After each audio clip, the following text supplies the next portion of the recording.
All right, boys, let's go move the 7800. So we get the combine out a little bit. 7800. It was produced from 1992 to 96. Series before that was a 7700, 4055, 7810. The original asking price is $84,000 in 1996. PTO claimed would be 145 horsepower. Drawbar tested is 131. PTO tested is 158, and it has the 7.6 liter 6-cylinder diesel in it. Electric, hydraulic, rear differential lock, brakes are differential, hydraulic wet disc, comfort guard, cab, standard with air conditioning, 16-speed power shift, partial power shift, 19-speed full power shift. Fuel capacity is 91 gallon.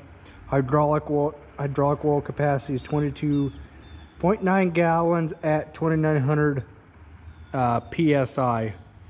This is by far Dad's favorite tractor because I'll show you in a minute. Have you ever seen that?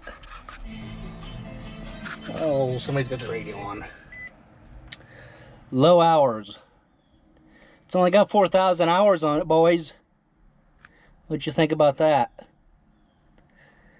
4,004 hours on a 1995 John Deere 7800. Now what's hooked to it is a Easy Trail 510 grain cart rated at 500 bushel. I don't know where they got the 10 from, but maybe it's 510 bushel. That's what the model number means. It's a really, really nice cart. The only difference that I would do is a corner auger. I wouldn't do a side auger like this. I'd do a corner auger just because it helps with visibility looking out the side of the tractor. But that's just my my opinion. Something else to keep in mind too, boys, when you're doing your oil changes and stuff, you just keep record of when you've done your oil changes. 3,880 hours is the last oil change at I think that's a 10 of this year. 1/10/20, I think.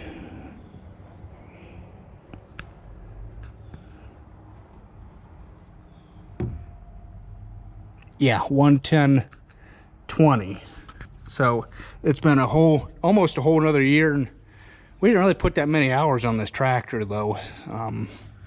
But it is a good tractor. Good tractor. Never touched an ether can with it. Never touched an ether can with it. It always starts when we need it to, and the dead of cold.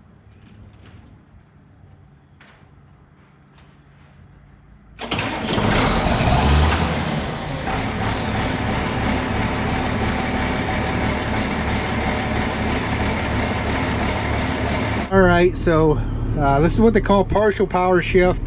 A, B, C, D. They're marked.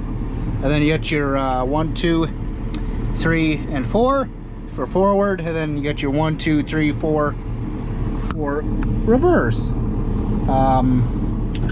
Obviously, you gotta have your foot on the clutch. Now, with these power shifts, I'm not gonna do it now because I don't want to run into the combine. Is you can go from forward to reverse without clutching. You don't need the clutch to shift from forward to reverse on a power shift. That's at least how I understood it. 3 remotes for each SCV, selective control valve, 3-point hitch, as you can see, go down,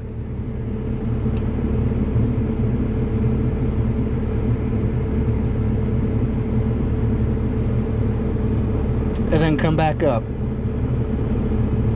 I always like doing that a couple times just to keep things all lubricated. And then you got the PTO here, which we'll be using a little bit.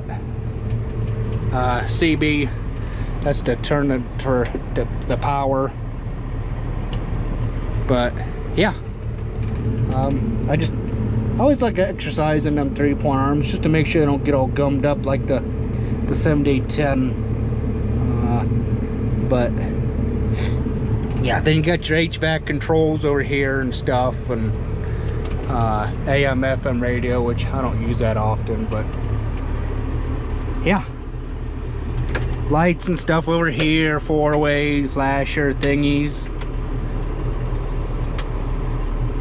So yeah, that's just a little bit about the 7800.